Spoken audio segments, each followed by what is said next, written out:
Bien que la société encourage cet événement, de nombreux enfants ne se sentent pas à l'aise avec Halloween. Récemment, une vidéo est devenue virale sur le web et a provoqué l'indignation des parents et des spécialistes.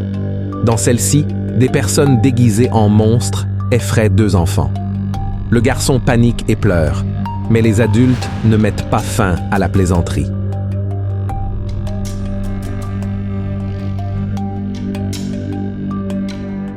Le dernier jour du mois d'octobre, Halloween est célébré, une date où les enfants et les adultes de plusieurs pays du monde, principalement des États-Unis, se déguisent et décorent leur maison avec des citrouilles, des toiles d'araignée, des bougies et d'autres thèmes macabres que l'on voit souvent dans les films d'horreur. Ces dernières années, en grande partie à cause d'Internet et des films américains, cette fête s'est popularisée au Brésil. Connue également sous le nom de Jour des sorcières, la date du 31 octobre est célébrée dans de nombreuses maisons, entreprises, centres commerciaux et même dans les écoles de notre pays. Dans certains endroits, il y a même des concours de costumes et de décoration de maisons sur ce thème. Ce qui a attiré l'attention récemment, c'est que de nombreux chrétiens se sont mis à suivre la mode et à participer aux fêtes d'Halloween. Ces personnes affirment qu'il s'agit d'une simple fête. Mais est-ce vraiment le cas? Halloween est-elle une célébration parfaite? Est-ce un péché ou une célébration vraiment innocente, comme le disent beaucoup? Et d'ailleurs, un chrétien peut-il participer à cette célébration de quelque manière ou doit-il absolument l'éviter? C'est de cela que nous allons parler dans la vidéo d'aujourd'hui. Mais avant de commencer, j'aimerais que vous vous abonniez à ma chaîne. Il vous suffit de cliquer sur le bouton sous la vidéo, de vous inscrire, puis une petite cloche apparaîtra à côté. Il est très important d'activer cette cloche pour recevoir toutes les notifications à chaque nouvelle vidéo. D'accord? Avant de discuter de savoir si un chrétien peut ou non célébrer Halloween, il est important de comprendre l'origine de cette fête. Halloween a émergé au siècle avant J.C. avec un peuple appelé les Celtes, qui vivaient dans les pays que sont aujourd'hui l'Irlande, l'Angleterre et la France. À l'époque, l'été se terminait officiellement le 31 octobre, et de la nuit du 31 octobre au 1er novembre, ils célébraient le Nouvel An. Cette date était aussi appelée la fête du Seigneur de la Mort. Les Celtes considéraient le 1er novembre comme le jour des morts, car les feuilles des arbres tombaient, la nuit tombait plus vite, et les températures baissaient, marquant pour eux la saison de l'automne. Ils croyaient que le dieu Soleil perdait de sa force à cause du Seigneur de la Mort. En outre, ils pensaient que le 31 octobre, le Seigneur de la Mort réunissait les esprits de toutes les personnes mortes l'année précédente, qui erraient entre la terre et la lune à cause de leurs mauvaises actions, sans avoir la possibilité d'atteindre le paradis. Ainsi, lors du festin de la nuit du 31, ces esprits auraient la permission de retourner dans leur maison et d'essayer de posséder les corps des vivants, car selon eux, c'était leur seule chance de survie après la mort. Comme les gens ne voulaient pas être possédés par des esprits maléfiques, ils prenaient certaines précautions pour se protéger, comme offrir des sacrifices humains et animaux pour apaiser le Seigneur de la Mort et l'empêcher de permettre aux esprits de les posséder ou de leur faire du mal. En plus de cela, ils éteignaient les feux dans leurs maisons pour les rendre froides et peu accueillantes. Ils fabriquaient ensuite des lanternes avec des citrouilles évidées, se déguisaient en créatures macabres et provoquaient du désordre dans les quartiers voisins pour effrayer les esprits errants. Voyez-vous la ressemblance avec les célébrations modernes d'Halloween?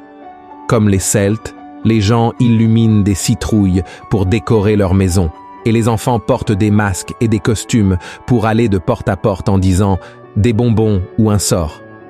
Aujourd'hui, Halloween est tellement populaire qu'elle est la deuxième fête la plus célébrée après Noël en termes de divertissement, avec des revenus de milliards de dollars pour l'industrie, grâce aux films d'horreur, aux costumes, à la décoration et à d'autres produits.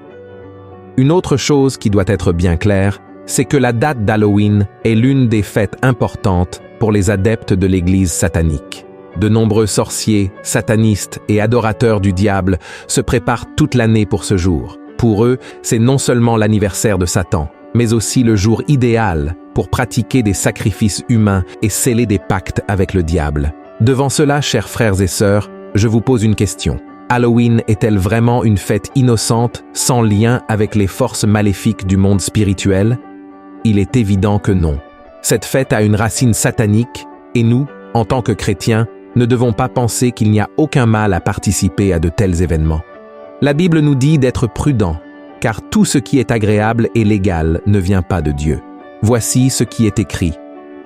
Soyez sobres, veillez. Votre adversaire, le diable, rôde comme un lion rugissant, cherchant qui il dévorera. Alors, les chrétiens doivent-ils s'éloigner complètement de tout ce qui touche à Halloween et aux films ou dessins animés qui y sont associés? Tout pasteur ou guide spirituel répondra que nous ne devons pas nous impliquer dans ces choses, car elles déplaisent au Seigneur et nous éloignent de sa présence. Mais, chers frères, il est nécessaire d'aller plus loin.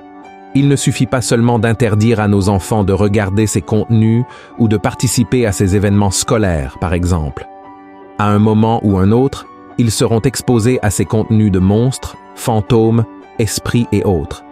Si nous, en tant que parents, leur interdisons tout accès à ces contenus et célébrations, ils risquent de ressentir une forte curiosité pour ces choses et quand nous nous en rendrons compte, il pourrait être trop tard. J'ai moi-même connu des personnes élevées dans des familles chrétiennes, mais qui, en raison de l'interdiction stricte de leurs parents de regarder ou d'entendre parler de ces sujets, se sont engagées dans des pratiques occultes à l'âge adulte.